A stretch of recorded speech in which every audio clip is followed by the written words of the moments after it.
ನಮಸ್ಕಾರ ವೀಕ್ಷಕರೇ. ಇದೊಂದು ವಿಡಿಯೋ ಯಾರೊಬ್ರು ನನಗೂ ಕಳಿಸ್ತಾ ಇರ್ತಾರೆ. ಕೆಲವಷ್ಟು ವಿಷಯಗಳನ್ನ ನಾವು ತಿಳ್ಕೊಬೇಕಾಗತ್ತೆ, ನಿಮಗೂ ತಿಳಿಸ್ಬೇಕಾಗತ್ತೆ.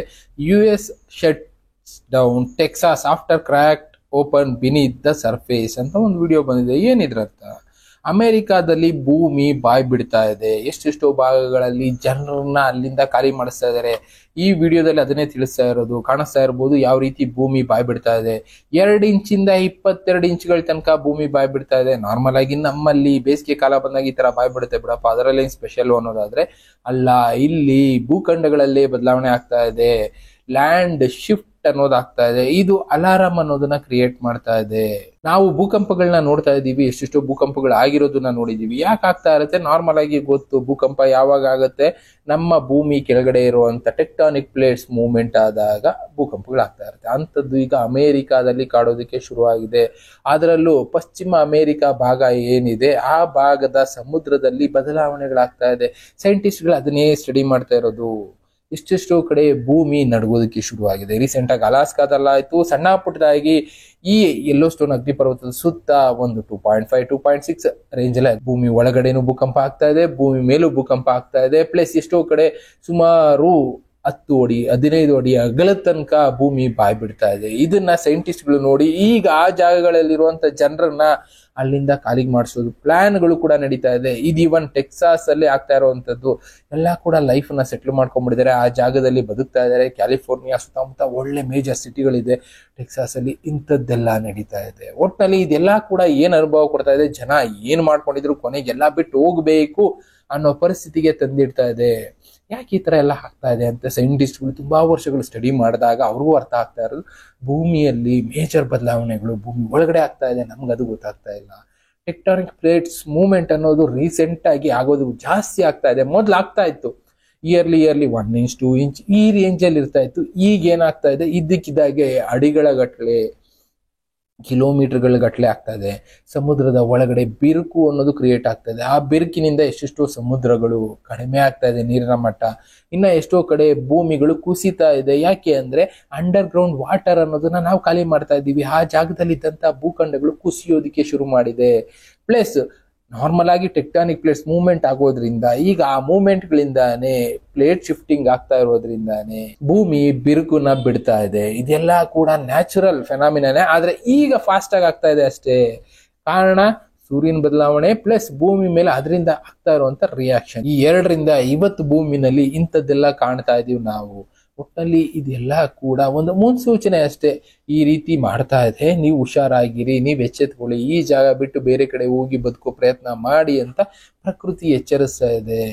ಜನ ಅದನ್ನ ಅರ್ಥ ಮಾಡ್ಕೋಬೇಕಷ್ಟೇ. ಇಲ್ಲಿ ನೋಡಿ ಸ್ಕೇಲಲ್ಲಿ ಮೆಷರ್ ಮಾಡ್ತಾ ಇದ್ದಾರೆ ಸೈಂಟಿಸ್ಟ್ಗಳು, ಯಾವ ಮಟ್ಟಕ್ಕೆ ಇಲ್ಲಿ ಕ್ರ್ಯಾಕ್ಗಳು ಬಿಡ್ತಾ ಇದೆ ಅಂತ.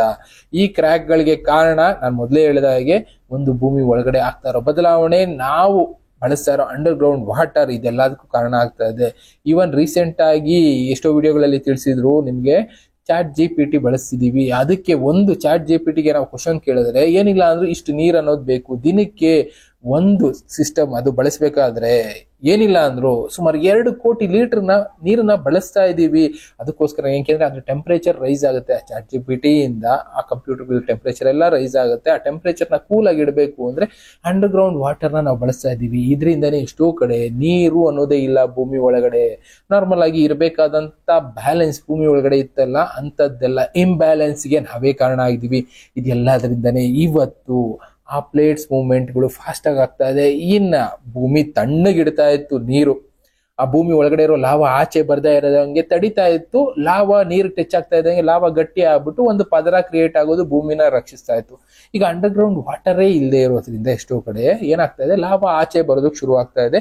ಅದಕ್ಕೋಸ್ಕರನೇ ಭೂಮಿ ಬಾಯ್ ಬಿಡ್ತಾ ಇದೆ. ಇದನ್ನೇ ಸೈಂಟಿಸ್ಟ್ಗಳು ಹೇಳ್ತಾ ಇರೋದು. ಇವಾಗ ಟೆಕ್ಸಾಸ್ ಅನ್ನ ಶಟ್ ಡೌನ್ ಮಾಡೋ ಲೆವೆಲ್ಗೆ US ಯೋಚನೆ ಮಾಡ್ತಾ ಇದೆ ಅಂದ್ರೆ ಲೆಕ್ಕ ಹಾಕೊಳ್ಳಿ. ಅಂತ ಮೇಜರ್ ಸಿಟಿನ ಜನನ ಖಾಲಿ ಮಾಡಿಸೋ ಲೆವೆಲ್ಗೆ ಯೋಚನೆ ಮಾಡ್ಬೇಕು ಅಂದ್ರೆ ಸುಮ್ಮನೆ ಯೋಚನೆ ಮಾಡೋದಿಲ್ಲ.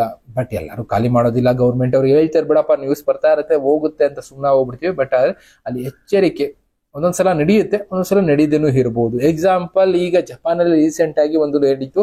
ರಿಯೋ ತಸುಕಿ ಅವ್ರು ಹೇಳಿದ ಪ್ರಕಾರ ಜುಲೈ 5ನೇ ತಾರೀಕು ಒಂದು ಭೂಕಂಪ ಬರುತ್ತೆ, ಆ ಭೂಕಂಪದಿಂದ ಅನಾಹುತ ನಡೆಯುತ್ತೆ ಅಂತ ಹೇಳಿದ್ರು. ಅದು ನಡೀಲಿಲ್ಲ. ಆಗೇನಾಯ್ತು, ಜನರಿಗೆ ಸ್ವಲ್ಪ ಎಲ್ಲ ಊರ್ ಬಿಟ್ಟು ಹೋಗಿದ್ದವರೆಲ್ಲ ಈಗ ಮತ್ತೆ ಹೋಗಿ ಅಲ್ಲಿ ಜೀವನ ಕಟ್ಕೊಳ್ಳೋ ಕೆಲಸ ಮಾಡ್ತಾ ಇದ್ದಾರೆ. ಬಟ್ ಕೆಲವೊಂದು ನಡೆಯುತ್ತೆ, ನಡೀದೇನೂ ಇರ್ಬೋದು. ಸೈಂಟಿಸ್ಟ್ಗಳು ಅದನ್ನೇ ಹೇಳೋದು. ಎಷ್ಟು ನಾವು ಸ್ಟಡಿ ಮಾಡಿರ್ತೀವಿ, 90% ಅಲ್ಲಿ ಒಂದು 80% ನಿಜ ಆಗ್ಬೋದು, ಇನ್ನು ಕೆಲವಷ್ಟು ಆಗದೇನೂ ಇರ್ಬೋದು. ಕಾರಣ ಮೇಜರ್ ಆಗಿ ನಾವು ಮಾಡ್ತಾ ಇರುವಂತ ಕೆಲಸಗಳೇ. ಎಷ್ಟೋ ಬಾವಿಗಳಲ್ಲಿ ನೀರಿಲ್ಲ, ಅಂಡರ್ ಗ್ರೌಂಡ್ ವಾಟರ್ ಅನ್ನೋದಿಲ್ಲ, ಪ್ರಾಣಿಗಳಿಗೂ ಇದರಿಂದ ತೊಂದರೆ ಆಗ್ತಾ ಇದೆ, ಅವುಗಳಿಗೆ ಕುಡಿಯೋದಕ್ಕೆ ಬದುಕೋದಕ್ಕೆ ನೀರು ಸಿಗ್ತಾ ಇಲ್ಲ, ಅವುಗಳು ಗುಳೆ ಹೋಗ್ತಾ ಇದಾವೆ, ಇದರಿಂದ ಕಾಡುಗಳು ನಾಶ ಆಗ್ತಾ ಇದೆ. ಯಾಕೆ? ನಾರ್ಮಲ್ ಆಗಿ ಪ್ರಾಣಿಗಳು ಅದು ಇದು ತಿಂದು ಅಲ್ಲಿ ಓಡಾಡಿದಾಗ ಆ ಇಕ್ಕೆಗಳಲ್ಲಿ ಇದ್ದಂತ ಬೀಜಗಳಿಂದ ಗಿಡಗಳು ಉಟ್ಬಿಡೋದು, ಕಾಡುಗಳು ಸೃಷ್ಟಿ ಆಗ್ತಾ ಇದ್ವು. ಈ ಕಾಡುಗಳನ್ನೇ ಬಿಟ್ಟು ಹೋಗ್ತಾ ಇರೋದ್ರಿಂದ ಕಾಡುಗಳು ಕೂಡ ಬರಡು ಭೂಮಿಯಾಗಿ ಬದಲಾಗ್ತಾ ಇದೆ. ಇದೆಲ್ಲದಕ್ಕೂ ಕಾರಣ ಯಾರು? ನಾವೇ. ಒಟ್ನಲ್ಲಿ ಸೈಂಟಿಸ್ಟ್ಗಳು ಅಮೆರಿಕಾದಲ್ಲಿ ಸ್ಟಡಿ ಮಾಡಿ ಹೇಳ್ತಾ ಇರೋದು, ದೊಡ್ಡ ಮೇಜರ್ ಬದಲಾವಣೆ ಭೂಮಿ ಮಾಡ್ಕೊಳ್ತಾ ಇದೆ, ಇದಕ್ಕೆ ನಾವು ಸಿದ್ಧ ಆಗ್ಬೇಕಷ್ಟೇ. ಈಗ ಅಮೆರಿಕಾದವರು ಸಿದ್ಧತೆ ಮಾಡ್ಕೊಳ್ತಾ ಇದಾರೆ, ಲೆಕ್ಕ ಹಾಕೊಳ್ಳಿ. ಇಷ್ಟು ದಿನ ಬೇರೆ ಬೇರೆ ದೇಶದವರು ಅದು ಇದು ಮಾಡ್ಕೊಳ್ತಾ ಇದ್ರು ಬಿಡಿ, ನಮ್ ದೇಶದಲ್ಲಿ ಮಾತಾಡ್ತಾ ಇದ್ವಿ. ಆದ್ರೆ ಅಮೆರಿಕಾದವರು ಒಂದು ರೌಂಡ್ ಯೋಚನೆ ಮಾಡ್ತಾರೆ ಅಂದ್ರೆ ಮೇಜರ್ ಆಗಿ ಒಂದು ಬದಲಾವಣೆ ಆಗ್ತಾ ಇದೆ ಅನ್ನೋದು ಫಿಕ್ಸು. ಅಲ್ಲಿ ಭೂಮಿ ಕ್ರ್ಯಾಕ್ ಬಿಡ್ತಾ ಇದೆ ಎಷ್ಟೆಷ್ಟೋ ಕಡೆ, ಅವ್ರು ಕನ್ಸ್ಟ್ರಕ್ಷನ್ ಮಾಡೋದನ್ನೇ ಎಷ್ಟೋ ಕಡೆ ನಿಲ್ಸೋ ಲೆವೆಲ್ಗೆ ಹೋಗ್ತಾ ಇದಾರೆ. ಅಂತದ್ದು ನಡೀತಾ ಇದೆ ಅಮೆರಿಕಾದಲ್ಲಿ. ನಾವು ಅರ್ಥ ಮಾಡ್ಕೊಂಡ್ರೆ ಮಾಡ್ಕೋಬಹುದು, ಬಿಟ್ರೆ ಬಿಡ್ಬೋದು. ನಮ್ಮಲ್ಲೂ ಈ ತರ ಕ್ರ್ಯಾಕ್ಗಳನ್ನ ನೋಡಿರ್ತೀವಿ. ಟಾರಾಕ್ ಹೋಗಿರ್ತಾರೆ, 4 ದಿನಕ್ಕೆ ಕ್ರ್ಯಾಕ್ಗಳು ಬಿಟ್ಟಿರುತ್ತೆ. ಇದೆಲ್ಲದಕ್ಕೂ ಕಾರಣ ಏನ್ ಅನ್ಕೊಂಡಿರ್ತೀವಿ? ಅಯ್ಯೋ ಮಳೆ ಬಂತು ಕ್ರ್ಯಾಕ್ ಬಿಡ್ತು ಅನ್ಕೊಳ್ತೀವಿ. ಅದೆಲ್ಲ ಸತ್ಯ. ಭೂಮಿ ಒಳಗಡೆ ಆಗ್ತಿರೋ ಬದಲಾವಣೆಯಿಂದ ಮಣ್ಣು ಕುಸಿತಾ ಇದೆ, ಅದಕ್ಕೋಸ್ಕರ ಇವತ್ತು ಈ ಕ್ರ್ಯಾಕ್ಗಳನ್ನ ನೋಡ್ತಾ ಇದೀವಿ. ಇನ್ನ ಮೂವ್ಮೆಂಟ್ ಆಗ್ತಾ ಇದೆ, ಅದಕ್ಕೋಸ್ಕರ ಇವತ್ತು ಕ್ರ್ಯಾಕ್ಗಳನ್ನ ನೋಡ್ತಾ ಇದೀವಿ. ಇನ್ನ ಸಣ್ಣದಾಗಿ ನೋಡ್ತಾ ಇದೀವಿ, ದೊಡ್ಡ ಮಟ್ಟಕ್ಕೆ ಹೋದ್ರೂ ಹೋಗ್ಬೋದು, ಹೋಗದೇನು ಇರಬಹುದು. ಅದರಲ್ಲಿ ಯಾವ್ದೋ ಒಂದು ಭಾಗದಲ್ಲಿ ಭೂಮಿ ನಮ್ಮನ್ನ ರಕ್ಷಿಸ್ತಾನೂ ಇದೆ, ಒಂದು ಕಡೆ ಭಕ್ಷಿಸೋದಕ್ಕೆ ಸಿದ್ಧತೆಗಳು ಆಗ್ತಾ ಇದೆ. ಆದಷ್ಟು ಒಳ್ಳೊಳ್ಳೆ ಜಾಗಗಳು ಇದಾವೆ, ಅಂತ ಕಡೆ ಹೋಗಿ ಬದುಕೊಳ್ಳಿ ಅಂತಾನೆ ಎಚ್ಚರಿಕೆ ಕೊಡ್ತಾ ಇದೆ. ಮನುಷ್ಯರು ಹೋದ್ರೆ ಅಲ್ಲೂ ಕೂಡ ಇದೇ ರೀತಿ ಹಾಳು ಮಾಡ್ಬಿಡ್ತಾರೆ.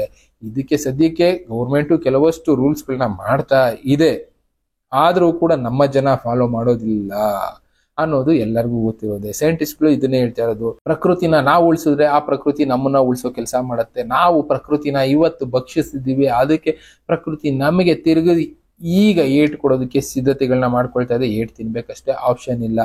ಈಗ ದೊಡ್ಡ ದೊಡ್ಡ ದೇಶಗಳು ಏಟ್ ತಿನ್ನೋದಕ್ಕೆ ಸಿದ್ಧ ಆಗಿದೆ. ನಮ್ಗೆ ಇನ್ನ ಟೈಮ್ ಮುಂದೆ ಬರಬಹುದು, ಬಟ್ ಕಾಯ್ಬೇಕಾಗತ್ತೆ. ಒಟ್ಟಿನಲ್ಲಿ ಸಿದ್ಧ ಆಗಿರೋಣ, ಸಿದ್ಧ ಆಗಿ ಅಂತಾನೆ ಹೇಳ್ತಾ ಇರೋದು. ಆದ್ರೂ ಕೆಲವಷ್ಟು ಜಾಗಕ್ಕೆ ಇನ್ನ ಟೈಮ್ ಇದೆ. ಅಂಡರ್ ಗ್ರೌಂಡ್ ವಾಟರ್ನ ರೈಸ್ ಮಾಡಿ, ನೀರಿನ ಸೆಲೆಗಳನ್ನ ಉಳಿಸಿ, ಭೂಮಿ ಇಂಬ್ಯಾಲೆನ್ಸ್ ನ ತಡೀರಿ. ಎಲ್ಲಂದ್ರಲ್ಲಿ ಡ್ಯಾಮ್ ಕಟ್ತಾರೆ, ಎಲ್ಲಂದ್ರಲ್ಲಿ ನೀರು ಹರಿಸ್ತಾರೆ. ಇದೆಲ್ಲ ಕೂಡ ಇಂಬ್ಯಾಲೆನ್ಸ್. ನ್ಯಾಚುರಲ್ ಆಗಿ ಭೂಮಿನಲ್ಲಿ ಏನಾಗ್ಬೇಕಾಯ್ತು ಅವುಗಳ ಬದಲಾವಣೆ ನಾವು ಮಾಡಿದ್ರಿಂದನೇ ಇವತ್ತು ಭೂಮಿ ಇಂಬ್ಯಾಲೆನ್ಸ್ ಆಗಿದೆ. ಚೈನಾ ಒಂದು ಡ್ಯಾಮ್ ಇಂದ ಭೂಮಿ ಸುಮಾರು ಇಂಚುಗಳಷ್ಟು ಶಿಫ್ಟ್ ಆಗಿದೆ ಅಂತ ತಿಳಿಸ್ತಾ ಇದ್ವಲ್ಲ, ಅದೇ ರೀತಿ ಇವತ್ತು ನಾವು ಮಾಡ್ತಾ ಇರೋ ಸಣ್ಣ ಪುಟ್ಟ ವೇರಿಯೇಷನ್ ಅಂತ ಅನ್ನಿಸ್ಬೋದು, ಅವುಗಳಿಂದ ಮೇಜರ್ ಇಂಪ್ಯಾಕ್ಟ್ ಭೂಮಿನಲ್ಲಿ ಆಗ್ತಾ ಇದೆ. ಅದನ್ನೇ ಸೈಂಟಿಸ್ಟ್ಗಳು ಸ್ಟಡಿ ಮಾಡ್ತಾ ಇರೋದು. ಈ ಕ್ರ್ಯಾಕ್ಗಳು, ನೀರಿಲ್ಲದೆ ಇರೋ ವಾತಾವರಣ, ನಮ್ಮ ಸುತ್ತಮುತ್ತ ಕೆರೆಗಳಿದ್ವು, ಎಷ್ಟೋ ಕೆರೆಗಳಲ್ಲಿ ಈಗ ನೀರಿಲ್ಲ, ನೋಡ್ತಾ ಇದೀವಿ. ಕಾರಣ ನಾವು ಮಾಡ್ತಾ ಇರುವಂತ ಕೆಲಸಗಳಿಂದನೇ ಇದೆಲ್ಲ ಆಗ್ತಾ ಇರೋದು. ಇನ್ನ ಎಷ್ಟೋ ಜಾಗದಲ್ಲಿ ಅತಿಯಾಗಿ ನೀರು ಬಂದು ಮನೆಗಳೆಲ್ಲ ಕೊಚ್ಚಿ ಹೋಗ್ತಾ ಇದೆ. ಇದಕ್ಕೂ ಕಾರಣ ನಾವೇ ಅಲ್ವಾ? ಒಟ್ನಲ್ಲಿ ಇದೆಲ್ಲದನ್ನು ಮಾಡ್ತಾ ಇರೋದು ನಾವೇ. ಇದಕ್ಕೆ ಪರಿಹಾರ ಹುಡುಕ್ಬೇಕಾಗಿರೋದು ಕೂಡ ನಾವೇ ಅಂತಾನೆ ಸೈಂಟಿಸ್ಟ್ಗಳು ಹೇಳ್ತಾ ಇದ್ದಾರೆ, ಎಚ್ಚರಿಸ್ತಾ ಇದ್ದಾರೆ. ಇನ್ನ ಸಮುದ್ರದ ಒಳಗಡೆ ಕೂಡ ಸೈಂಟಿಸ್ಟ್ಗಳು ಸ್ಟಡಿ ಮಾಡೋದಕ್ಕೆ ಶುರು ಮಾಡಿದ್ದಾರೆ. ಏನಾಗ್ತಾ ಇದೆ ಸಮುದ್ರದಲ್ಲಿ, ಯಾಕೆ ಈ ತರ ಬದಲಾವಣೆಗಳಾಗ್ತಾ ಇದೆ ಅಂತ ಅವರು ಚೆಕ್ ಮಾಡ್ತಾ ಹೋದಾಗೆ ಹೊಸ ಹೊಸ ವಿಸ್ಮಯಗಳು ಸಮುದ್ರದಲ್ಲಿ ಸಿಗ್ತಾ ಇದೆ. ಎಷ್ಟೋ ಭಾಗದಲ್ಲಿ ಭೂಮಿ ಬಿರುಕು ಬಿಡ್ತಾ ಇರೋದು ಸಮುದ್ರದಲ್ಲಿ ಅವ್ರು ಗಮನಿಸ್ತಾ ಇದ್ದಾರೆ. ಭೂಮಿ ಒಳಗಡೆ ದಿನನಿತ್ಯ ಎಷ್ಟೋ ಭೂಕಂಪಗಳು ಕೂಡ ಸಂಭವಿಸ್ತಾ ಇದೆ. ಸಮುದ್ರದ ಆಳದಲ್ಲೂ ಕೂಡ ಅಂತ ಭೂಕಂಪಗಳು ನಡೀತಾ ಇದೆ. ಪ್ಲಸ್ ಲಾವಾ ಅನ್ನೋದು ಸಮುದ್ರದಿಂದ ಆಚೆ ಬರೋದಕ್ಕೆ ಸಿದ್ಧತೆಗಳನ್ನ ಮಾಡ್ಕೊಳ್ತಾ ಇದೆ. ಇದೆಲ್ಲ ಕೂಡ ಅಂತ್ಯಕ್ಕೆ ಇಲ್ಲ ಸುನಾಮಿಗೆ ಕೂಡ ಕಾರಣ ಆಗ್ಬಹುದು. ಎಚ್ಚರಿಕೆ ಇರಲಿ ಅಂತ ಹೇಳ್ತಾ ಇದ್ದಾರೆ. ಯಾವಾಗ ಎಲ್ಲ ಆಗುತ್ತೆ ಏನು ಹೇಳೋದಕ್ಕಾಗೋದಿಲ್ಲ. ಆದ್ರೆ ರಿಂಗ್ ಆಫ್ ಫೈರ್ ಪೋರ್ಷನ್ ಏನಿದೆ, ಪಶ್ಚಿಮ ಅಮೆರಿಕ ಆಗ್ಬಹುದು, ಈ ಕಡೆ ನಮ್ ಕಡೆ ಲೆಕ್ಕ ತಗೊಳ್ಳೋದಾದ್ರೆ ಪೂರ್ವ ಚೈನಾದಿಂದ ಜಪಾನ್, ಈ ಸರೌಂಡಿಂಗ್ ಭಾಗ ಪೂರ್ತಿಯಾಗಿ ಮುಂದೆ ಒಂದು ದಿನ ಸುನಾಮಿಗೆ ತುತ್ತಾಗಬಹುದು. ಯಾಕೆಂದ್ರೆ ಭೂಮಿ ಒಳಗಡೆ ಅಂತ ಬದಲಾವಣೆ ಆಗ್ತಾ ಇದೆ. ಇದಷ್ಟೇ ಅಲ್ಲದೆ ಟಾರ್ನೆಡೋಗಳಿಗೆ, ಇದಕ್ಕೆಲ್ಲದಕ್ಕೂ ಕಾರಣ ಆಗ್ತಾ ಇರೋದು ಈ ವಾತಾವರಣದಲ್ಲಿ ಆಗ್ತಾ ಇರೋ ಬದಲಾವಣೆಯಿಂದ. ಬಿಸಿ ಜಾಸ್ತಿ ಆಗ್ತಾ ಇದೆ, ಪ್ಲಸ್ ಅದರಿಂದ ಆವಿ ಆಗ್ತಾ ಇರೋ ನೀರಿನ ಪ್ರಮಾಣ ಆಗಿರ್ಬೋದು, ಇನ್ನು ಭೂಮಿ ಒಳಗಡೆ ಕ್ರಿಯೇಟ್ ಆಗ್ತಾ ಇರೋ ಮ್ಯಾಗ್ನೆಟಿಕ್ ಫೀಲ್ಡ್, ಇದೆಲ್ಲ ಕೂಡ ಇಂಪ್ಯಾಕ್ಟ್ ಆಗಿ ನಮಗ್ ಗೊತ್ತಿದ್ದು ಗೊತ್ತಿಲ್ಲದೆ ಕೆಲವೊಂದು ಸಲ ಪ್ರಕೃತಿ ವಿರುದ್ಧ ಹೋಗಿದ್ರಿಂದ ಇವತ್ತು ಪ್ರಕೃತಿ ನಮ್ಗೆ ಇದನ್ನೆಲ್ಲ ತೋರಿಸ್ತಾ ಇದೆ ಅಂತಾನೆ ಸೈಂಟಿಸ್ಟ್ಗಳು ಹೇಳ್ತಾ ಇರೋದು. ಇವನ್ನೆಲ್ಲ ಎದುರಿಸ್ಬೇಕಾಗಿದೆ ಅಷ್ಟೇ, ಬಟ್ ಎದುರಿಸೋದು ತುಂಬಾ ಕಷ್ಟ. ಪ್ರಕೃತಿ ವಿರುದ್ಧ ನಿಂತು ಗೆದ್ದವ್ರು ಇಲ್ಲ ಅನ್ನೋ ಹಾಗೆ ಪ್ರಕೃತಿ ಜೊತೆನೆ ಹೋಗ್ಬೇಕು. ಇನ್ನ ಕೆಲವೊಬ್ರಿಗೆ ಚಾನ್ಸ್ ಇದೆ, ಇನ್ನ ಕೆಲವೊಬ್ರಿಗೆ ಚಾನ್ಸೇ ಇಲ್ಲ. ಆ ಚಾನ್ಸ್ ನ ಕಳ್ಕೊಂಡ್ಬಿಟ್ಟಿದ್ದಾರೆ, ಆ ಜಾಗ ಬಿಟ್ಟು ಹೋಗ್ಲೇಬೇಕು ಅಂತ ಸನ್ನಿವೇಶದಲ್ಲಿ ಈಗ ಜನ ಬದುಕ್ತಾ ಇದ್ದಾರೆ ಅಂತ ಸೈಂಟಿಸ್ಟ್ಗಳು ಹೇಳಿ ಈಗ US ಅಲ್ಲಿರುವಂತ ಮೇಜರ್ ಟೆಕ್ಸಾಸ್ ಸಿಟಿ ಸುತ್ತಮುತ್ತ ಅಲರ್ಟ್ ನ ಅನೌನ್ಸ್ ಮಾಡ್ತಾ ಇದ್ದಾರೆ.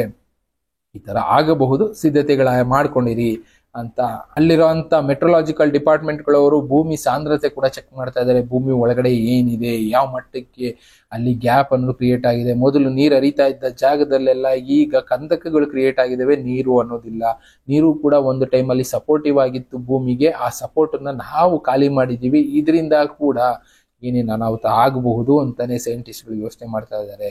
ನಾವು ಖಾಲಿ ಮಾಡಿದ ನೀರಿನ ಸೆಲೆಗಳು ಪ್ಲಸ್ ನಾವು ಅತಿಯಾಗಿ ಬಳಸಿದ ನೀರು, ನಾವು ಕಟ್ತಾ ಇರೋ ಡ್ಯಾಮ್ಗಳು, ಇದೆಲ್ಲದ್ರಿಂದ ಕೂಡ ಇವತ್ತು ನಾವು ಎದುರಿಸಬೇಕಾಗಿದೆ ಪ್ರವಾಹಗಳನ್ನ, ಪ್ಲಸ್ ಕೆಲವು ಕಡೆ ಅತಿವೃಷ್ಟಿ ಅನಾವೃಷ್ಟಿ ಎರಡನ್ನೂ ನೋಡ್ಬೇಕಾಗಿದೆ ಅಂತಾನೆ ಸೈಂಟಿಸ್ಟ್ಗಳು ಎಚ್ಚರಿಸ್ತಾ ಇರೋದು. ಈ ತರದಿಷ್ಟು ಕಡೆ ನಡೀತಾ ಇದೆ. ಇನ್ನ ಈ ರೀತಿ ವಿಷಯಗಳನ್ನ ನಾವು ತಿಳಿಸ್ತಾ ಇರ್ತೀವಿ, ಎಚ್ಚರಿಸ್ತಾ ಇರ್ತೀವಿ. ನಮ್ಗಿನ್ನ ತೊಂದರೆ ಆಗಿಲ್ವಲ್ಲ ಅಂತ ಯೋಚನೆ ಮಾಡಿ ಸುಮ್ಮನಾಗೋದಕ್ಕಿಂತ ಮುಂದೆ ಒಂದಿನ ಬರ್ಬೋದಲ್ಲ, ಅದಕ್ಕೆ ಮೊದಲೇ ಪ್ರಿಪೇರ್ ಆಗಿರೋಣ. ನಾವು ಮುಂದಿನ ಫ್ಯೂಚರ್ಗೋಸ್ಕರ, ಮಕ್ಳಿಗೋಸ್ಕರ, ಮೊಮ್ಮಕ್ಳಿಗೋಸ್ಕರ, ಇನ್ನ ಅವ್ರಿಗೆ ಇವ್ರಿಗೆ ಅಂತ ಮಾಡಿಟ್ಟ ಇರ್ತೀವಿ, ಅದು ಮುಂದೆ ಅವ್ರಿಗೆ ಬಳಕೆ ಆಗದೇ ಇರಬಹುದು. ಕಾರಣ ಇವತ್ತು ನಾವು ಮಾಡ್ತಾ ಇರುವಂತ ಈ ಪರಿಸ್ಥಿತಿಯಿಂದ ಇದನ್ನ ಈಗಲೂ ಬದಲಾಯಿಸುವಂತ ಚಾನ್ಸ್ ಇದೆ. ಕೆಲವಷ್ಟು ಜಾಗಗಳಲ್ಲಿ ಬದಲಾಯಿಸೋ ಪ್ರಯತ್ನ ಮಾಡಿ ಅಂತ ಸೈಂಟಿಸ್ಟ್ಗಳು ಎಚ್ಚರಿಸ್ತಾ ಇದ್ದಾರೆ. ಎಚ್ಚೆತ್ಕೊಳ್ಳೋದು ಬಿಡೋದು ನಮಗೆ ಬಿಟ್ಟಿದ್ದು. ಇನ್ನ ಈ ಥರದ ವಿಷಯಗಳ ಜೊತೆ ನಾನು ಮತ್ತೆ ಸಿಗ್ತೀನಿ. Thank you, good bye.